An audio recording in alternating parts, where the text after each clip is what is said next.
Zelicah, Potiphar's wife, illicit love towards Joseph causes him to be jailed. What you do not know.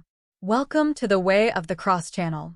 In this channel, we deal with biblical issues which are least expounded and also with history on those issues which would help anyone join the dots while reading the scriptures. Welcome and join us. Please do not forget to subscribe.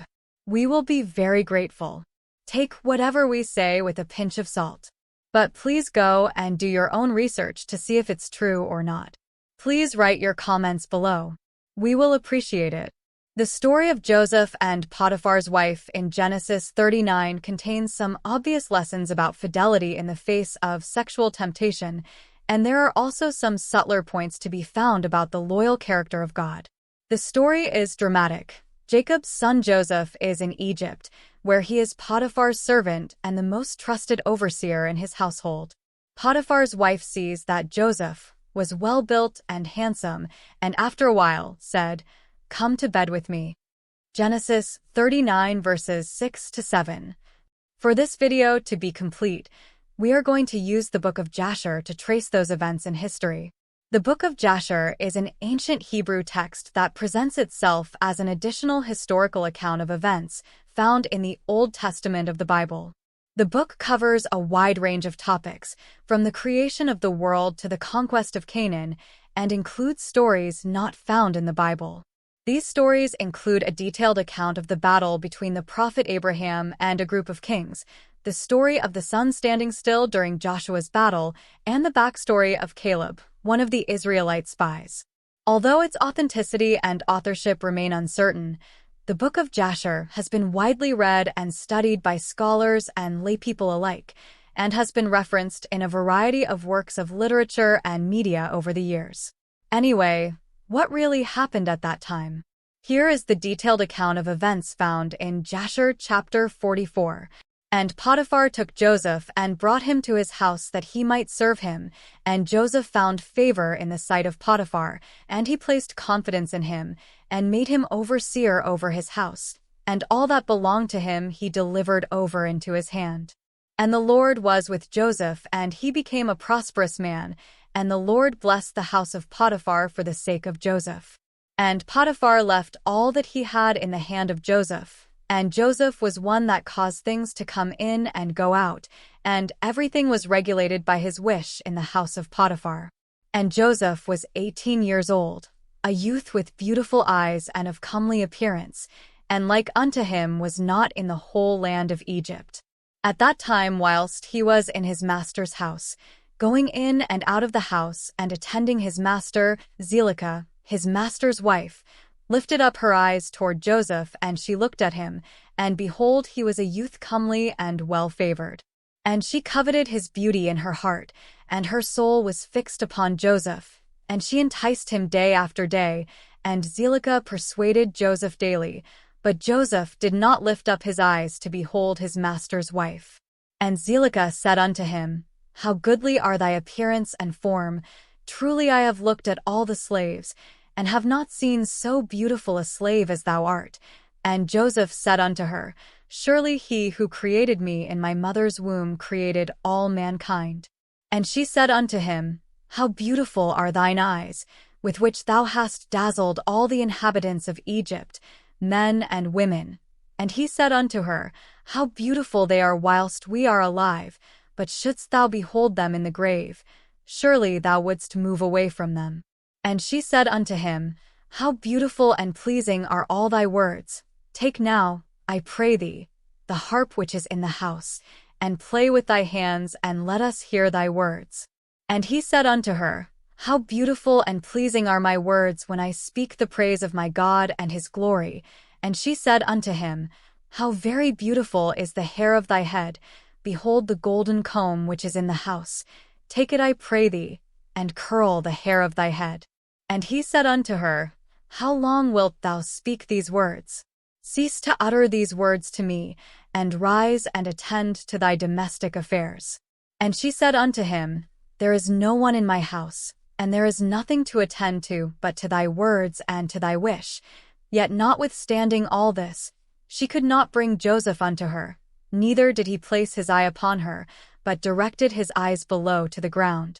And Zelicah desired Joseph in her heart, that he should lie with her, and at the time that Joseph was sitting in the house doing his work, Zelicah came and sat before him, and she enticed him daily with her discourse to lie with her, or ever to look at her, but Joseph would not hearken to her. And she said unto him, If thou wilt not do according to my words, I will chastise thee with the punishment of death, and put an iron yoke upon thee. And Joseph said unto her, Surely God who created man loosest the fetters of prisoners, and it is he who will deliver me from thy prison and from thy judgment. And when she could not prevail over him, to persuade him, and her soul being still fixed upon him, her desire threw her into a grievous sickness. And all the women of Egypt came to visit her, and they said unto her, Why art thou in this declining state? Thou that lackest nothing, surely thy husband is a great and esteemed prince in the sight of the king. Shouldst thou lack anything of what thy heart desireth? And Zelicah answered them, saying, This day it shall be made known to you, whence this disorder springs in which you see me. And she commanded her maidservants to prepare food for all the women, and she made a banquet for them, and all the women ate in the house of Zelicah. And she gave them knives to peel the citrons to eat them, and she commanded that they should dress Joseph in costly garments, and that he should appear before them. And Joseph came before their eyes, and all the women looked on Joseph, and could not take their eyes from off him. And they all cut their hands with the knives that they had in their hands, and all the citrons that were in their hands were filled with blood. And they knew not what they had done, but they continued to look at the beauty of Joseph, and did not turn their eyelids from him. And Zelicah saw what they had done, and she said unto them, What is this work that you have done? Behold, I gave you citrons to eat, and you have all cut your hands. And all the women saw their hands, and behold, they were full of blood, and their blood flowed down upon their garments. And they said unto her, This slave in your house has overcome us, and we could not turn our eyelids from him on account of his beauty. And she said unto them, Surely this happened to you in the moment that you looked at him, and you could not contain yourselves from him. How then can I refrain when he is constantly in my house, and I see him day after day going in and out of my house? How then can I keep from declining or even from perishing on account of this? And they said unto her, The words are true. For who can see this beautiful form in the house and refrain from him? And is he not thy slave and attendant in thy house? And why dost thou not tell him that which is in thy heart, and sufferest thy soul to perish through this matter? And she said unto them, I am daily endeavoring to persuade him, and he will not consent to my wishes. And I promised him everything that is good, and yet I could meet with no return from him. I am therefore in a declining state, as you see. And Zelicah became very ill on account of her desire toward Joseph, and she was desperately lovesick on account of him. And all the people of the house of Zelicah and her husband knew nothing of this matter, that Zelicah was ill on account of her love to Joseph. And all the people of her house asked her, saying, Why art thou ill and declining, and lackest nothing? And she said unto them, I know not this thing which is daily increasing upon me. And all the women and her friends came daily to see her, and they spoke with her. And she said unto them, This can only be through the love of Joseph. And they said unto her, Entice him and seize him secretly, perhaps he may hearken to thee, and put off this death from thee. And Zelicah became worse from her love to Joseph, and she continued to decline, till she had scarce strength to stand. And on a certain day Joseph was doing his master's work in the house, and Zelicah came secretly and fell suddenly upon him, and Joseph rose up against her, and he was more powerful than she, and he brought her down to the ground. And Zelicah wept on account of the desire of her heart toward him, and she supplicated him with weeping, and her tears flowed down her cheeks, and she spoke unto him in a voice of supplication and in bitterness of soul, saying, Hast thou ever heard, seen or known of so beautiful a woman as I am, or better than myself, who speak daily unto thee, fall into a decline through love for thee, confer all this honor upon thee, and still thou wilt not hearken to my voice? And if it be through fear of thy master lest he punish thee, as the king liveth, no harm shall come to thee from thy master through this thing. Now, therefore pray listen to me, and consent for the sake of the honor which I have conferred upon thee, and put off this death from me, and why should I die for thy sake? And she ceased to speak. And Joseph answered her, saying, Refrain from me, and leave this matter to my master. Behold, my master knoweth not what there is with me in the house. For all that belongeth to him he has delivered into my hand. And how shall I do these things in my master's house? For he hath also greatly honored me in his house, and he hath also made me overseer over his house, and he hath exalted me. And there is no one greater in this house than I am, and my master hath refrained nothing from me, excepting thee who art his wife. How then canst thou speak these words unto me? And how can I do this great evil and sin to God and to thy husband? Now therefore refrain from me, and speak no more such words as these, for I will not hearken to thy words. But Zelicah would not hearken to Joseph when he spoke these words unto her, but she daily enticed him to listen to her. And it was after this that the brook of Egypt was filled above all its sides, and all the inhabitants of Egypt went forth, and also the king and princes went forth with timbrels and dances, for it was a great rejoicing in Egypt, and a holiday at the time of the inundation of the sea sire, and they went there to rejoice all the day.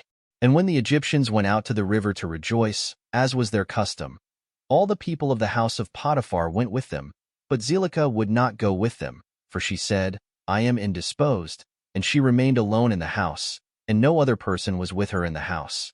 And she rose up and ascended to her temple in the house, and dressed herself in princely garments, and she placed upon her head precious stones of onyx stones, inlaid with silver and gold, and she beautified her face and skin with all sorts of women's purifying liquids, and she perfumed the temple and the house with cassia and frankincense, and she spread myrrh and aloes, and she afterwards sat in the entrance of the temple, in the passage of the house, through which Joseph passed to do his work.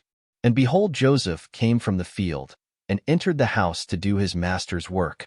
And he came to the place, through which he had to pass, and he saw all the work of Zelicah, and he turned back. And Zelicah saw Joseph turning back from her, and she called out to him, saying, What aileth thee, Joseph? Come to thy work, and behold, I will make room for thee until thou shalt have passed to thy seat. And Joseph returned and came to the house, and passed from thence to the place of his seat. And he sat down to do his master's work as usual, and behold, Zelicah came to him, and stood before him in princely garments, and the scent from her clothes was spread to a distance. And she hastened and caught hold of Joseph and his garments, and she said unto him, As the king liveth, if thou wilt not perform my request, thou shalt die this day. And she hastened and stretched forth her other hand, and drew a sword from beneath her garments, and she placed it upon Joseph's neck, and she said, Rise and perform my request, and if not, thou deest this day. And Joseph was afraid of her at her doing this thing, and he rose up to flee from her, and she seized the front of his garments, and in the terror of his flight the garment which Zelicah seized was torn. And Joseph left the garment in the hand of Zelicah, and he fled and got out, for he was in fear.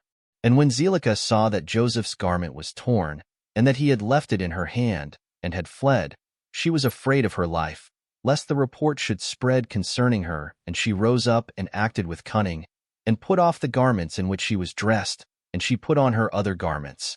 And she took Joseph's garment, and she laid it beside her, and she went and seated herself in the place where she had sat in her illness, before the people of her house had gone out to the river. And she called a young lad who was then in the house, and she ordered him to call the people of the house to her. And when she saw them, she said unto them with a loud voice and lamentation, See what a Hebrew your master has brought to me in the house, for he came this day to lie with me. For when you had gone out, he came to the house, and seeing that there was no person in the house, he came unto me, and caught hold of me, with intent to lie with me. And I seized his garments and tore them, and called out against him with a loud voice.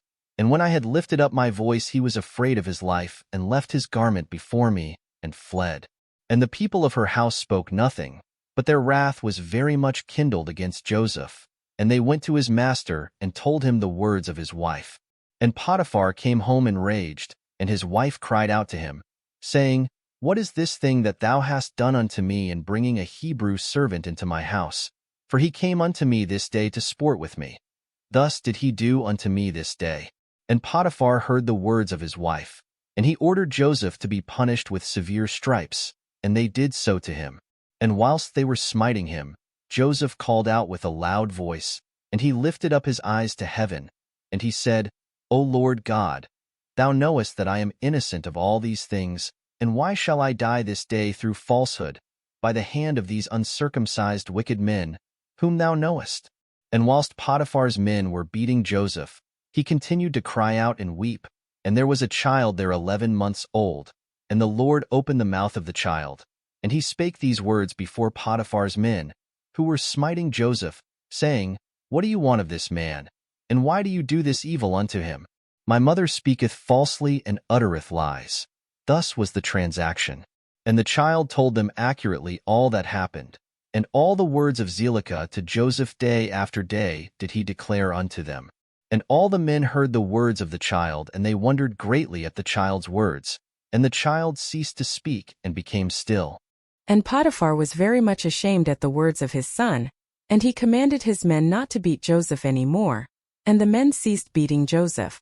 And Potiphar took Joseph and ordered him to be brought to justice before the priests, who were judges belonging to the king, in order to judge him concerning this affair. And Potiphar and Joseph came before the priests who were the king's judges. And he said unto them, Decide, I pray you, what judgment is due to a servant, for thus has he done. And the priests said unto Joseph, Why didst thou do this thing to thy master? And Joseph answered them, saying, Not so, my lords, thus was the matter. And Potiphar said unto Joseph, Surely I entrusted in thy hands all that belonged to me, and I withheld nothing from thee but my wife, and how couldst thou do this evil? And Joseph answered, saying, Not so, my lord, as the Lord liveth, and as thy soul liveth, my lord, the word which thou didst hear from thy wife is untrue, for thus was the affair this day. A year has elapsed to me since I have been in thy house. Hast thou seen any iniquity in me, or anything which might cause thee to demand my life? And the priests said unto Potiphar, Send, we pray thee, and let them bring before us Joseph's torn garment, and let us see the tear in it, and if it shall be that the tear is in front of the garment, then his face must have been opposite to her, and she must have caught hold of him, to come to her. And with deceit did thy wife do all that she has spoken. And they brought Joseph's garment before the priests who were judges, and they saw, and behold, the tear was in front of Joseph, and all the judging priests knew that she had pressed him. And they said, The judgment of death is not due to this slave, for he has done nothing, but his judgment is, that he be placed in the prison house on account of the report, which through him has gone forth against thy wife. And Potiphar heard their words, and he placed him in the prison house, the place where the king's prisoners are confined. And Joseph was in the house of confinement 12 years. And notwithstanding this, his master's wife did not turn from him, and she did not cease from speaking to him day after day to hearken to her. And at the end of 3 months Zelicah continued going to Joseph to the house of confinement day by day, and she enticed him to hearken to her. And Zelicah said unto Joseph, How long wilt thou remain in this house? But hearken now to my voice, and I will bring thee out of this house. And Joseph answered her, saying, It is better for me to remain in this house than to hearken to thy words, to sin against God. And she said unto him, If thou wilt not perform my wish, I will pluck out thine eyes, add fetters to thy feet, and will deliver thee into the hands of them whom thou didst not know before. And Joseph answered her and said, Behold, the God of the whole earth is able to deliver me from all that thou canst do unto me. For he openeth the eyes of the blind, and looseth those that are bound, and preserveth all strangers who are unacquainted with the land. And when Zelicah was unable to persuade Joseph to hearken to her, she left off going to entice him, and Joseph was still confined in the house of confinement. And Jacob the father of Joseph, and all his brethren who were in the land of Canaan still mourned and wept in those days on account of Joseph, for Jacob refused to be comforted for his son Joseph, and Jacob cried aloud, and wept and mourned all those days. Anyway, we have come to the end of this video. I hope you learned something new or enjoyed it. Please remember to subscribe to this channel for similar videos. Have a good morning.